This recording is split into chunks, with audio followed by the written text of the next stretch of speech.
Hey budget gardeners, Vita Loca here. Join me today as I show you how to collect the seeds from a Joe Pye weed plant. So let's go.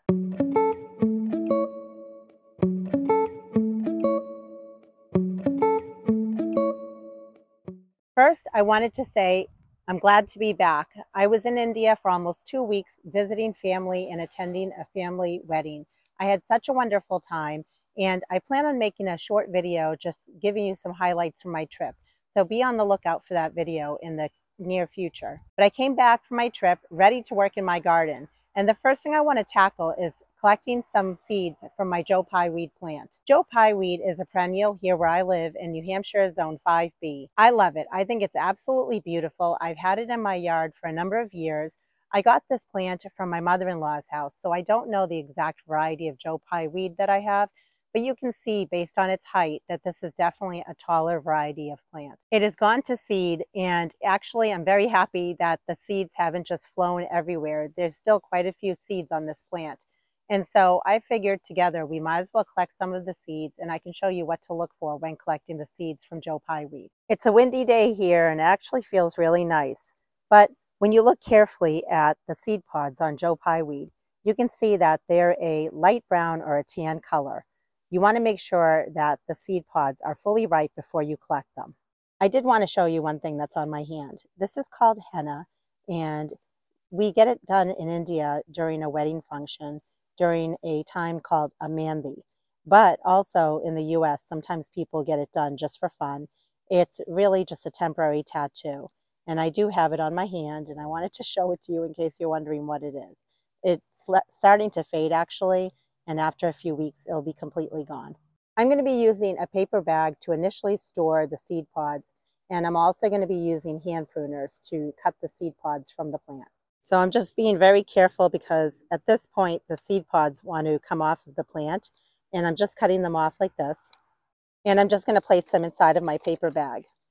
It's been my experience that when the seed pods do fall to the ground, they are not invasive. For whatever reason, I have not found Joe Pye weed to spread anywhere other than the base of the plant.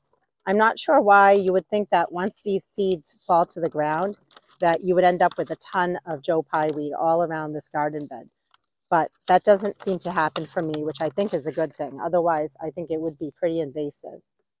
Now that we have some of the seed pods in here, I'm going to go ahead and I'm going to shake the bag a little bit because I want to remove the little feathery piece that's at the top of the seed pod from the bottom part, which is the actual black seed. The whole reason for shaking the whole seed pod head inside of the bag is in an attempt to remove the top part of the seed pod, which are these little feathery parts, from the bottom part of the seed. Here's a close-up of what the seed looks like. And you can see the top part. It has like a little almost feathery tassel to it. The only purpose that that little feathery tassel is there is to disperse the seed out into different parts of your yard.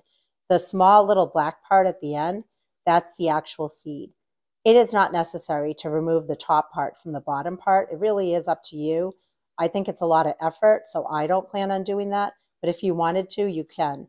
And that's the whole reason for shaking the seed pods in the bag, is so that you can just separate the seed from the little feathery part. I plan on saving all the seeds that I'm collecting, but I am noticing that some of the seeds are definitely more plump and darker in color, almost like a black color, whereas other seeds are skinnier and a light brown color.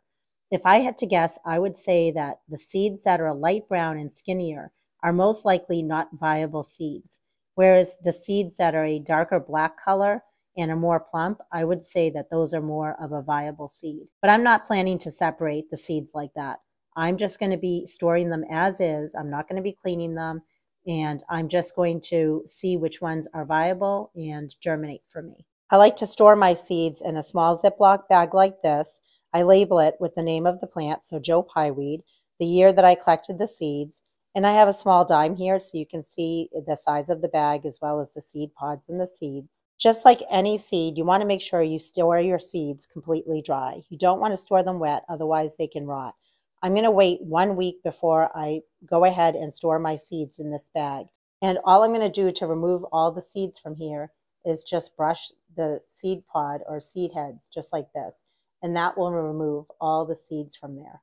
You don't need to use a Ziploc bag. If you want to use a paper bag or an envelope or even a jar, you can. The key is to make sure that your seeds are completely dry and also to store your seeds in a cool, dark, dry location. What you're looking at now is a close-up of what the seeds as well as the seed pods look like.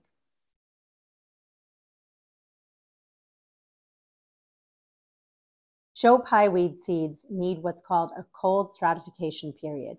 You can provide that a number of ways. One way is to simply take the seeds and scatter them on the ground.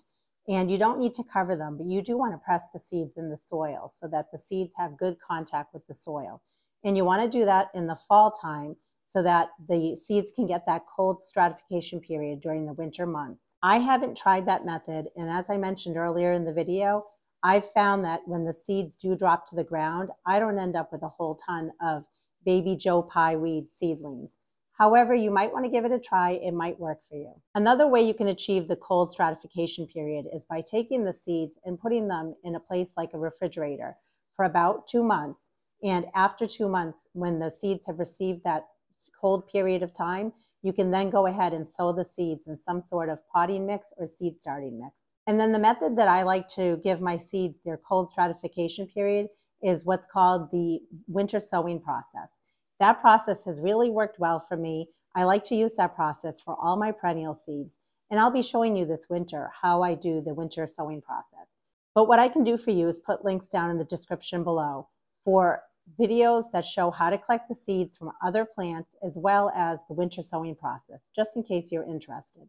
Joe Pye weed seeds need light to germinate. So you want to make sure that you're taking the seeds and pressing them in the soil, no matter which method you use.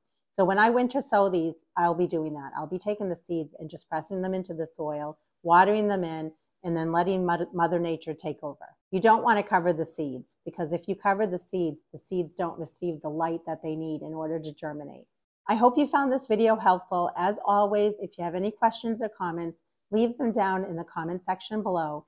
And until the next video, make it a great day with gardening.